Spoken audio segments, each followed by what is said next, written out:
Processadores. Olá, meu nome é Nayara, sou uma pessoa com teia, de pele parda, cabelo castanho curto e cacheado. Estou usando camisa branca e óculos preto e um colar de fita verde com estampa de girassóis. Inicialmente, vou apresentar os membros do nosso grupo: Arthur, Melissa, Nayara e Steven. A CPU, que é a sigla para Unidade Central de Processamento e também conhecida como processador, desempenha o papel principal em um computador, ao executar as instruções dos programas, realizar cálculos e tomar decisões lógicas. Sua função é ser o cérebro do sistema, enquanto coordena todas as operações realizadas dentro do computador. A relação entre o processador e a arquitetura de computadores é crucial, já que a arquitetura determina como um sistema de computação é estruturado e opera, incluindo as formas pela qual o processador se comunica com os outros componentes além da memória. O design e a eficiência das origens são diretamente influenciados por diferentes arquiteturas, tais como RISC e CISC.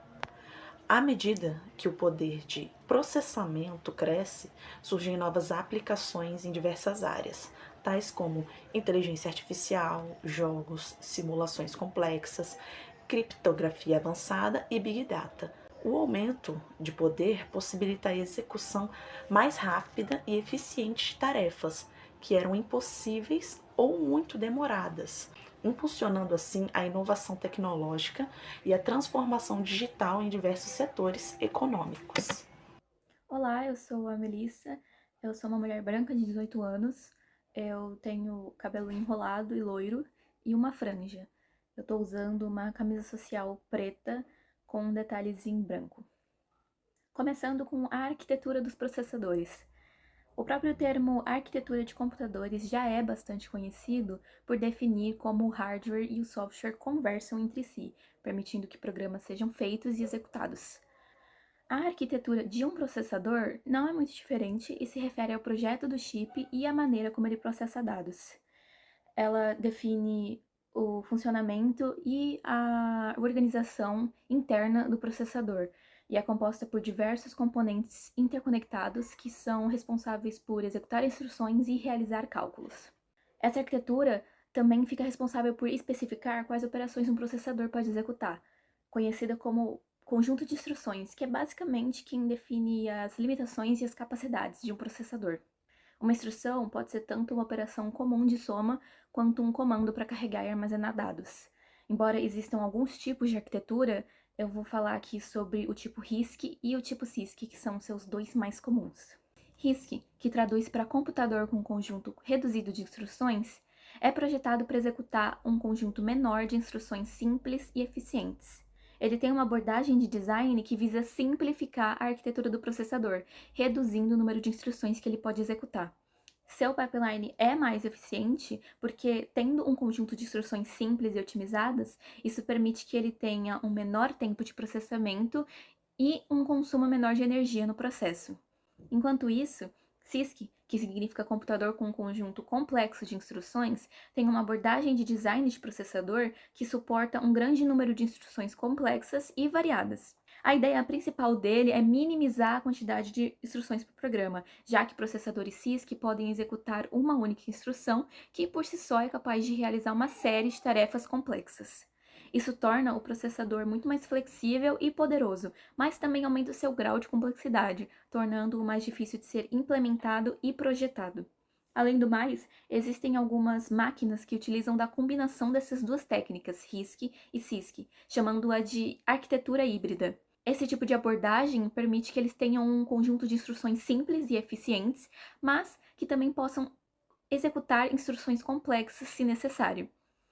Em termos de velocidade, máquinas RISC tendem a ser mais rápidas do que as máquinas CISC, só se o acesso à memória também for muito rápido. Além do mais, processadores CISC precisam buscar mais instruções na memória para realizar a mesma tarefa que uma máquina CISC faria em uma viagem só, tendo também um número menor de ciclos de clock por instrução se comparado. Tudo isso resume como, embora ambas tenham vantagens e desvantagens no seu uso, ambas podem executar os mesmos tipos de programa. Bom dia, tudo bem? Eu sou Steven Richard, um homem branco de óculos preto com uma blusa cinza de mangas longas pretas. Tenho 1,80 m de altura.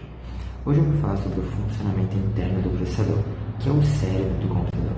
Ele é um microchip responsável por executar instruções complexas em segundos, conectando todos os programas e processando os dados. Ele recebe informações da memória principal, decodifica e processa esses dados binários, retornando o resultado. Dentro do processador, temos 3 unidades essenciais. A unidade de controle, que gera sinais elétricos para controlar a execução das instruções, a unidade lógica e aritmética, responsável pelas operações lógicas e matemáticas, e os registradores, que são memórias rápidas para armazenar temporariamente as instruções. Também existe a memória cache, que armazena dados frequentemente requisitados pelo processador, evitando a busca na memória principal e acelerando todo o processamento. Essas unidades trabalham de forma sincronizada, muitas vezes usando a técnica de pipeline, que divide as instruções em etapas, permitindo que várias instruções sejam executadas ao mesmo tempo, aumentando a eficiência. Os núcleos dos processadores são formados por essas 3 unidades essenciais. Quanto mais núcleos, maior a capacidade de processamento. E o clocking é um circuito que mede a velocidade de processamento, definindo o ritmo do fluxo de informações. Na imagem a seguir, podemos ver toda essa explicação que eu dei aqui para vocês. Podemos ver primeiro um retângulo cinza, escrito memória principal, conectado através de setas com um retângulo verde, que é a unidade de controle, que se conecta através também de setas com um retângulo azul, escrito banco de registradores, que é aquela memória que eu expliquei que armazena os dados. Dentro desses registradores, conectado também de cor vermelha, está a ULA, que é a unidade lógica e aritmética do processador. Então, toda essa imagem estruturada explica como é o funcionamento interno de um processador de forma bem simples e básica, tá bom? Espero que vocês tenham gostado. Até mais. Olá, meu nome é Arthur, tenho 18 anos, sou um homem branco, uso óculos e tenho cabelo curto e castanho. Eu vou falar um pouco sobre a evolução dos processadores. De uns anos para cá, os processadores têm evoluído consideravelmente em muitos quesitos. Isso se deve ao desenvolvimento da nanotecnologia, que permite uma litografia muito menor aos componentes. A litografia, por si só, é a escala em nanômetros utilizada para descrever a maneira como os microchips são construídos, tanto para processadores quanto para outros componentes eletrônicos, como placas de vídeo, smartphones e até os novos relógios inteligentes. Quanto menor a escala em nanômetros, menores são os componentes de um chip, e mais curta é a distância entre os circuitos condutores de energia. Um único nanômetro equivale à bilionésima parte de um metro. E para efeito de comparação, uma folha de papel tem a espessura de aproximadamente 100 nanômetros. Outro exemplo é a evolução dos processadores fabricados pela AMD, uma das maiores fabricantes de processadores do mercado. Em 2007, a litografia dos componentes era de 65 a 45 nanômetros. Já em 2011, a fabricante lançou outra linha de processadores, dessa vez com uma litografia de 32 nanômetros. Em 2017, foi lançada a linha Ryzen, a mais moderna até agora, com seus 14 nanômetros, que hoje já evoluíram para incríveis 7. E lembrando, uma folha de papel tem 100 nanômetros. O que isso traz como benefício?